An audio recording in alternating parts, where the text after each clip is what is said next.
လုံးပဲမင်္ဂလာပါရှင်။လွန်ခဲ့တဲ့နှစ်ကကိုယ့်ရဲ့ဖုန်းထဲမှာရိုက်ခဲ့တဲ့ဓာတ်ပုံတစ်ခုကိုဘယ်လိုပြင်ရှာမလဲ။ Google Search Box မှာကိုရှာဖွေနေတဲ့အကြောင်းအရာတွေက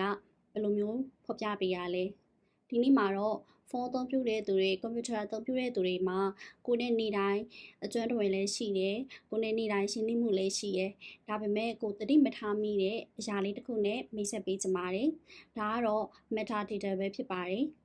metadata ဆိုတာအတူတူပြောရမယ်ဆိုလို့ရှိရင်တော့ data ရဲ့အကြောင်းကိုဖော်ပြပေးတဲ့ data တစ်ခုပဲဖြစ်ပါတယ်။ပိုပြီးရှင်းသွားအောင်ဒီ Excel file လေးနဲ့ကြည့်လိုက်ကြမယ်နော်။ကဲဒါဆိုရင်ဒီ Excel file လေးကအမတို့သိရလာတဲ့ file လေးတစ်ခုပေါ့နော်။တစ်ခါမှကိုမကြည့်ရသေးဘူး။ကိုမဖွင့်ကြည့်လိုက်မယ်။အဲ့တော့ဒီ file ထဲမှာဘာတွေပါလဲဆိုရင် patient ID မှာ letters တွေလည်းပါတယ် numbers တွေလည်းပါတယ် gender မှာ1 2 age group မှာဆိုရင်2 5လို့ဖြည့်ထားတယ်fever မှာလည်း1 2ဆိုပြီးဖြည့်ထားတယ်ဆိုတော့ရုပ်တရက်ကြည့်လိုက်တဲ့အခါမှာဒီကဏ္ဍနေရာဘာလို့ဆိုလို့လဲဘာရေးထားတယ်ဆိုတာကိုနားမလည်နိုင်ဘူးပေါ့နော်ဟောညာဘက်မှာအမတို့ကြည့်လိုက်မယ်ဆိုရင်ဒီ data အကြောင်းကိုသူကပြန်ပြီးမှရှင်းပြထားတယ် patient ID မှာဆိုရင်ဒါ letter ကဘာလို့ရှင်းညွှန်းတယ်ကဏ္ဍနေရာဘာလို့ရှင်းညွှန်းတယ်ပြီးရင် gender မှာ1 2ဆိုတာ male female age group မှာ2 3 5တို့ဘယ်လိုမျိုးခွဲထားလဲဆိုတာလေးကိုအသေးစိတ်ပြန်ပြီးတော့မှရေးထားတယ်ပေါ့နော်နောက်ဒီ file ရဲ့ properties ဆို get info အဲ့လိုမျိုးနှိပ်လိုက်တယ်ဆိုလို့ရှိရင်ဒီ file က file size ဘယ်လောက်ရှိလဲ location ဘယ်မှာထားထားလဲ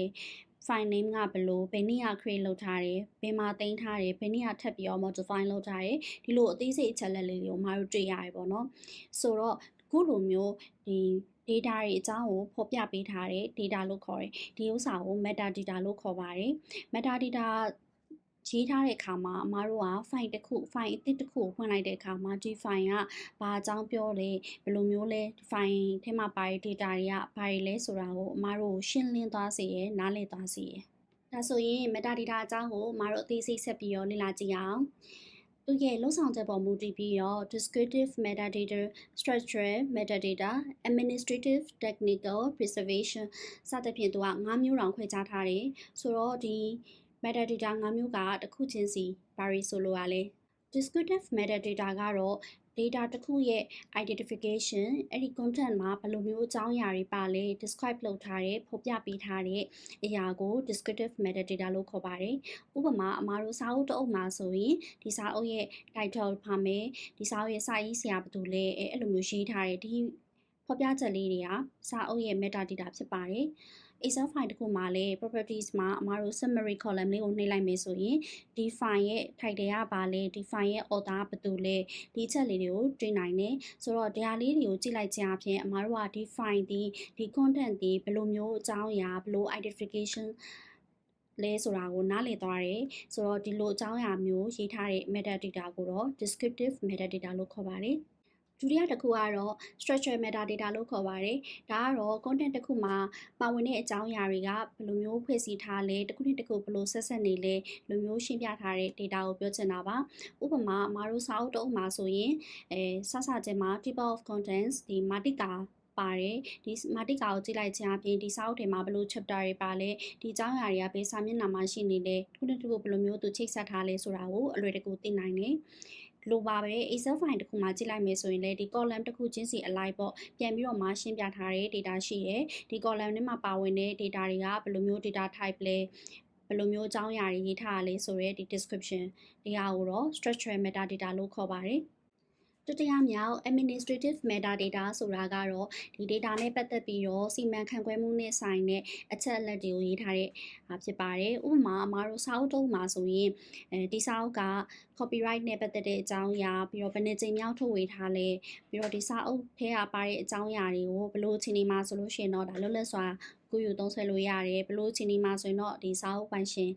အကြောင်းကြားရမယ်ဘလို့ချင်းဒီမှာတော့သုံးဆွဲခွင့်မပြုနိုင်ဘူးအဲ့လိုမျိုးပေါ့နော်သူ့ရဲ့ဒီ management နဲ့ဆိုင်တဲ့အချက်လက်တွေကိုဖော်ပြထားတာမျိုးရှိတယ်။နောက်အမတို့ Excel file မှာဆိုရင်လည်း properties မှာ statistics ဆိုတဲ့ column လေးကိုနှိပ်လိုက်မယ်ဆိုလို့ရှိရင်ဒီ file ရဲ့ဘယ်နေ့က create လုပ်ထားလဲနောက်ဆုံးဘယ်ချိန်မှာဒီဘယ်ချိန်မှာ modify လုပ်ထားလဲဆိုတဲ့အချက်လက်တွေကိုတွေ့နိုင်တယ်။ဒီလိုမျိုးဒီ management file တစ်ခုရဲ့ management နဲ့ဆိုင်တဲ့အချက်လက်မျိုးတော့အမတို့ administrative metadata လို့ခေါ်ပါတယ် နောက်ထပ်တစ်ခုကတော့ technical metadata လို့ခေါ်တဲ့နည်းပညာနဲ့ဆိုင်တဲ့အချက်အလက်လေးတွေပဲဖြစ်ပါတယ်။ဥပမာအမားတို့ Excel file တစ်ခုမှာဆိုရင်သူက file size ဘယ်လောက်ရှိလဲ file location ဘယ်နားမှာတင်ထားလဲဒီလိုအချက်အလက်လေးတွေဓာတ်ပုံတစ်ပုံမှာဆိုရင်လည်းဒီဓာတ်ပုံကပါဖုန်းနဲ့ရိုက်ထားလဲ resolution ဘယ်လောက်ရှိလဲဓာတ်ပုံရဲ့ size ကဘယ်လောက်လဲစတဲ့ဒီလိုမျိုး technical အချက်အလက်လေးတွေကို technical metadata လို့ခေါ်တာပဲဖြစ်ပါတယ်။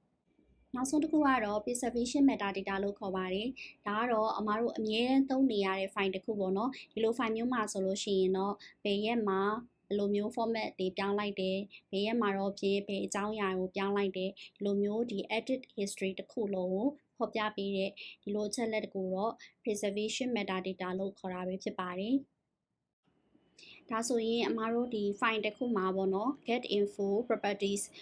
နှိပ်လိုက်တာနဲ့အခုလိုမျိုးtechnical data administrative data structural descriptive စတဲ့ဒီ metadata အားလုံးပြည့်စုံစုံရေးထားတာကိုတွေ့ရမှာပဲဖြစ်ပါတယ်ဒီလိုမျိုး metadata ဘာကြောင့်မှတ်သားထားဖို့လိုတယ်လဲဘယ်နေရာမှာအသုံးဝင်တာလဲဆိုလို့ရှိရင်တော့နံပါတ်1အနေနဲ့ကတော့ metadata တွေရှိရဲ့အတွက်ကြောင့်အမှာတို့ file တွေကို organize လုပ်ရပို့လွယ်တယ် organize လုပ်ရပို့လွယ်တဲ့အတွက်ကြောင့်မလို့ရှာဖွေတဲ့အခါမှာလည်းလွယ်လွယ်ကူကူရှာလို့ရတယ်ပေါ့နော်ဥပမာဆိုရင်ဓာတ်ပုံတွေကိုအမှာတို့လွန်ခဲ့တဲ့နှစ်က match လမှာရိုက်ခဲ့တဲ့ဓာတ်ပုံတစ်ပုံကိုပြန်ရှာခြင်းနေဆိုရင်ဒီ date လေးနဲ့ရိုက်လိုက်တာနဲ့ဓာတ်ပုံကကြာလာမယ်အဲ့လိုပဲfile တစ်ခုမှာလည်းပေါ့နော်ဒီ file ရဲ့ content တွေကိုနားလည်ဖို့အတွက်ဆိုရင် metadata ကိုဖတ်လိုက်တာနဲ့ဒီ file ကဘာကိုဆိုလိုလဲဘယ်လိုအကြောင်းအရာတွေကိုဖြည့်ထားရဲဆိုတာကိုအလွယ်တကူနားလည်သွားစေနိုင်တယ်လေဒါအပြင် automation and efficiency လို့ခေါ်တဲ့ဒီ music apps တွေမှာဆိုလို့ရှိရင်လည်းအမားတို့အဆိုတော်နဲ့ပဲဒီသချင်းတွေကိုစီမလားသချင်းရဲ့ album နဲ့စီမလား music အမျိုးအစားလိုက်စီမလားပေါ့နော်အခုလိုမျိုး metadata တွေရှိတဲ့အခါမှာဒီလိုမျိုးအလွယ်တကူ automation တွေလုပ်လို့ရတယ်။နောက်ဆုံးချက်ကတော့အမတို့ business လုပ်ငန်းခွင်မှာဆိုလို့ရှိရင်လည်းဒီ data တွေမှာ metadata ပါဝင်နေမှပဲကိုရီးယား reporting လုပ်တဲ့အခါ analysis လုပ်တဲ့အခါမှာ recommend ဆန်မှာပဲဖြစ်ပါတယ်။ဒီဗီဒီယိုလေးကိုဒီထိနားထောင်ပြီးသားပြီဆိုလို့ရှိရင်တော့နောက်ထပ် metadata တွေတွေ့ပြီဆိုတာနဲ့ဒါကဘယ်လိုမျိုး metadata အမျိုးအစားဖြစ်တယ်ဆိုတာကိုနားလည်သဘောပေါက်သွားလိမ့်မယ်လို့မျှော်လင့်ပါတယ်။နောက်ထပ်ဗီဒီယိုတွေမှာလည်း data နဲ့ပတ်သက်တဲ့ knowledge တွေအခြေခံအချက်လေးတွေအများကြီး sharing လုပ်ပေးသွားမှာဖြစ်လို့ဒီ channel လေးကို like and subscribe လုပ်ထားပေးပါဦးနော်။